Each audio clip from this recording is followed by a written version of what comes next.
ಯೇಸು ಕ್ರಿಸ್ತನ ಮಹಾಪರಿಶುದ್ಧ ನಾಮದಲ್ಲಿ ನಿಮ್ಮೆಲ್ಲರನ್ನು ವಂದಿಸುವಂತವನಾಗಿದ್ದೇನೆ.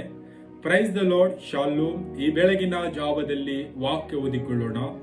ಪೌಲನು ಕೊರಿಂಥದವರಿಗೆ ಬರೆದ ಮೊದಲನೇ ಪತ್ರಿಕೆ 13ನೇ ಅಧ್ಯಾಯ 2ನೇ ವಚನದಿಂದ 4ನೇ ವಚನದವರೆಗೂ ಓದಿಕೊಂಡು ಸ್ವಲ್ಪ ಹೊತ್ತು ಧ್ಯಾನ ಮಾಡಿಕೊಳ್ಳೋಣ.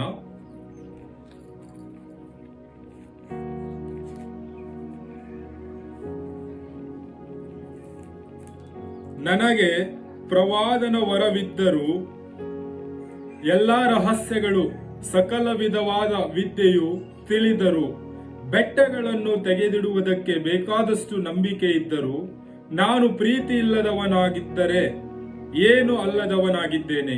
ನನಗಿರುವುದೆಲ್ಲವನ್ನು ಅನ್ನದಾನ ಮಾಡಿದರೂ ನನ್ನ ದೇಹವನ್ನು ಸುಡುವುದಕ್ಕೆ ಒಪ್ಪಿಸಿದರೂ ಪ್ರೀತಿಯು ನನಗಿಲ್ಲದಿದ್ದರೆ ನನಗೇನು ಪ್ರಯೋಜನವಾಗುವುದಿಲ್ಲ.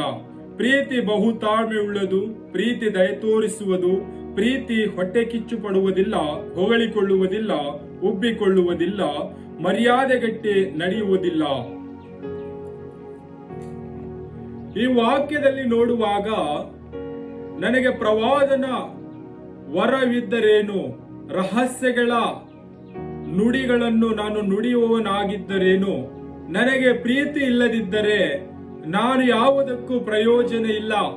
ನಾನು ಅನ್ನದಾನ ಮಾಡಿದರೆ ಏನು, ನನ್ನನ್ನು ಬೆಂಕಿಯಲ್ಲಿ ಸುಟ್ಟರೂ ಏನು ಪ್ರಯೋಜನವಿಲ್ಲ.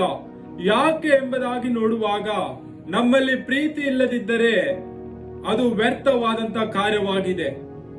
ಈ ವಾಕ್ಯದಲ್ಲಿ ನಾವು ನೋಡುತ್ತೇವೆ ಪ್ರೀತಿ ಯಾವ ರೀತಿಯಾಗಿದೆ ಎಂಬುದಾಗಿ ನೋಡುವಾಗ ಪ್ರೀತಿ ದಯೆ ತೋರುವಂತದಾಗಿದೆ, ಪ್ರೀತಿ ಕರುಣೆ ತೋರುವಂತದಾಗಿದೆ, ಪ್ರೀತಿ ಅಪಾರವಾದ ತಪ್ಪುಗಳನ್ನು ಮುಚ್ಚಿ ಹಾಕುವಂತದಾಗಿದೆ.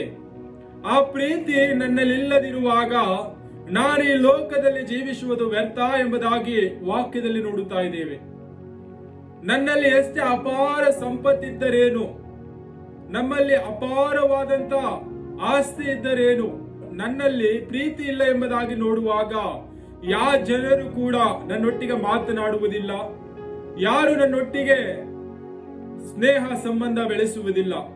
ಯಾಕೆ ಎಂಬುದಾಗಿ ನೋಡುವಾಗ ನನ್ನಲ್ಲಿ ಪ್ರೀತಿ ಎನ್ನುವುದಿಲ್ಲ. ಈ ವಾಕ್ಯದಲ್ಲಿ ವಾಕ್ಯ ಈ ರೀತಿಯಾಗಿ ಹೇಳುತ್ತದೆ, ಪ್ರೀತಿ ಎಲ್ಲವನ್ನು ಅಡಗಿಸುತ್ತದೆ. ಪ್ರೀತಿ ಅನೇಕ ಪಾಪಗಳನ್ನು ಮುಚ್ಚಾಕುತ್ತದೆ. ಪ್ರೀತಿ ಅನೇಕ ಸಂಬಂಧಗಳು ಬೆಳೆಸುತ್ತದೆ ಎಂಬುದಾಗಿ ವಾಕ್ಯದಲ್ಲಿ ನೋಡುತ್ತಾ ಇದ್ದೇವೆ. ಪ್ರೀತಿ ಇರುವಾಗ ನಾವು ಈ ಲೋಕದಲ್ಲಿ ಜೀವಿಸುವಾಗ ಯಾರ ಮೇಲೆಯೂ ಕೂಡ ನಾವು ಹೊಟ್ಟೆ ಕಿಚ್ಚು ಪಡುವುದಿಲ್ಲ. ಪ್ರೀತಿ ಮರ್ಯಾದೆಗೆಟ್ಟು ನಡೆಯುವುದಿಲ್ಲ. ಪ್ರೀತಿ ಅದು ಉಬ್ಬಿಕೊಳ್ಳುವಂತದಲ್ಲ. ಆ ವಿಷಯವಾಗಿಯೇ ಪೌಲನು ಕೊರಿಂಥದವರಿಗೆ ಬರೆಯುತ್ತಾ ಇದ್ದಾನೆ, ನನ್ನಲ್ಲಿ ಪ್ರೀತಿ ಇಲ್ಲದಿದ್ದರೆ ನನ್ನನ್ನು ಬೆಂಕಿಯಲ್ಲಿ ಹಾಕಿದರೂ ಕೂಡ ಅದು ಪ್ರಯೋಜನ ಇಲ್ಲ ಎಂಬುದಾಗಿ ಹೇಳುತ್ತಾ ಇದ್ದಾನೆ. ನಾನು ಎಷ್ಟೇ ಅನ್ನದಾನವನ್ನು ಮಾಡಿದರೂ ಕೂಡ ಪ್ರೀತಿ ಇಲ್ಲದಿದ್ದರೆ ಅದು ವ್ಯರ್ಥ ಎಂಬುದಾಗಿ ಪೌಲನು ಹೇಳುತ್ತಾ ಇದ್ದಾನೆ. ನಾವು ಈ ಒಂದು ದಿನದಲ್ಲಿ ಲೋಕದಲ್ಲಿ ಯಾವ ರೀತಿಯಾಗಿ ಜೀವಿಸ್ತಾ ಇದ್ದೇವೆ? ನಮ್ಮಲ್ಲಿ ಪ್ರೀತಿ ಎಂತದಿದೆ? ಈ ಲೋಕದ ಪ್ರೀತಿ ನಮ್ಮಲ್ಲಿದೇನಾ? ಯೇಸು ಕ್ರಿಸ್ತನ ಪ್ರೀತಿ ನಮ್ಮಲ್ಲಿದೇನಾ? ಈ ಒಂದು ದಿನದಲ್ಲಿ ನಮ್ಮನ್ನೇ ನಾವು ಪರೀಕ್ಷೆ ಮಾಡಿ ನೋಡಿಕೊಳ್ಳೋಣ. ನಮ್ಮಲ್ಲಿ ಪ್ರೀತಿ ಇರುವಾಗ ಈ ಲೋಕದಲ್ಲಿ ನಮಗೆ ಯಾರೇ ಯಾವ ಜನರು ಏನೇ ಒಂದು ತಪ್ಪು ಮಾಡಿದರೂ ನಾವು ಕ್ಷಮಿಸುವಂತವರಾಗಿದ್ದೇವೆ, ನಾವು ತಗ್ಗಿಸಿಕೊಳ್ಳುವಂತವರಾಗಿದ್ದೇವೆ. ಪ್ರೀತಿ ಯಾವಾಗಲೂ ತಗ್ಗಿಸಿಕೊಳ್ಳುವಂತದಾಗಿದೆ, ಕ್ಷಮಿಸುವಂತದಾಗಿದೆ, ದಯೆ ತೋರುವಂತದಾಗಿದೆ. ಪ್ರೀತಿ ಅದು ಮರ್ಯಾದೆಗೆಟ್ಟು ನಡೆಯುವಂತದಲ್ಲ. ಈ ಒಂದು ದಿನದಲ್ಲಿ ಈ ಲೋಕದಲ್ಲಿ ಜೀವಿಸುವಾಗ ನಾವು ಯಾವ ರೀತಿಯಾಗಿ ಜೀವಿಸ್ತಾ ಇದ್ದೇವೆ? ಪ್ರೀತಿಯಿಂದ ನಾವು ಈ ಲೋಕದಲ್ಲಿ ಪ್ರೀತಿ ಧರಿಸಿಕೊಂಡವರಾಗಿ ಯೇಸು ಕ್ರಿಸ್ತನ ಪ್ರೀತಿಯಲ್ಲಿ ನಾವು ಈ ಲೋಕದಲ್ಲಿ ಜೀವಿಸ್ತಾ ಇದ್ದೇವಾ? ನಾವು ಈ ಲೋಕದಲ್ಲಿ ಜೀವಿಸುವ ಕಾಲವೆಲ್ಲ ನಾವು ಒಬ್ಬಂಟಿಗರಾಗಿ ನಮ್ಮಲ್ಲಿ ಪ್ರೀತಿ ಇಲ್ಲದ ಹಾಗೆ ಈ ಲೋಕದಲ್ಲಿ ಎಷ್ಟೋ ಅಂತಸ್ತುಗಳು, ಆಸ್ತಿ, ಅನೇಕ ಸಿರಿ ಸಂಪತ್ತುಗಳು ಮಾಡಿಕೊಂಡು ನಾವು ಒಬ್ಬಂಟಿಗರಾಗಿ ಜೀವಿಸುತ್ತಾ ಈ ಲೋಕದ ಯಾತ್ರೆಯನ್ನು ನಾವು ಮುಗಿಸಿಕೊಂಡು ಹೋಗ್ತಾ ಇದ್ದೇವಾ? ನಮ್ಮನ್ನು ಯೇಸು ಕ್ರಿಸ್ತನು ಈ ಲೋಕದಲ್ಲಿ ಕಳಿಸಿದ್ದಾನೆ ಎಂಬುದಾಗಿ ನೋಡುವಾಗ ನಾವು ಈ ಲೋಕದ ಜನರಿಗೆ ಪ್ರೀತಿ ಮಾಡಬೇಕೆಂಬುದಾಗಿ, ಈ ಲೋಕದ ಜನರಿಗೆ ಯೇಸು ಕ್ರಿಸ್ತನ ಪ್ರೀತಿ ತಿಳಿಸಬೇಕೆಂಬುದಾಗಿ ನಮ್ಮನ್ನು ಯೇಸು ಕ್ರಿಸ್ತನು ಆರಿಸಿಕೊಂಡಿದ್ದಾನೆ. ನಾವು ಈ ಒಂದು ದಿನದಲ್ಲಿ ಈ ಲೋಕದಲ್ಲಿ ಜೀವಿಸುವಾಗ ಯೇಸು ಕ್ರಿಸ್ತನ ಪ್ರೀತಿಯನ್ನು ನಾವು ಧರಿಸಿಕೊಂಡು ಈ ಲೋಕದ ಜನರಿಗೆ ಯೇಸು ಕ್ರಿಸ್ತನ ಪ್ರೀತಿಯನ್ನು ತೋರಿಸುತ್ತಾ ನಾವು ಈ ಒಂದು ದಿನದಲ್ಲಿ ಈ ಲೋಕದಲ್ಲಿ ಜೀವಿಸ್ತಾ ಇದ್ದೇವಾ?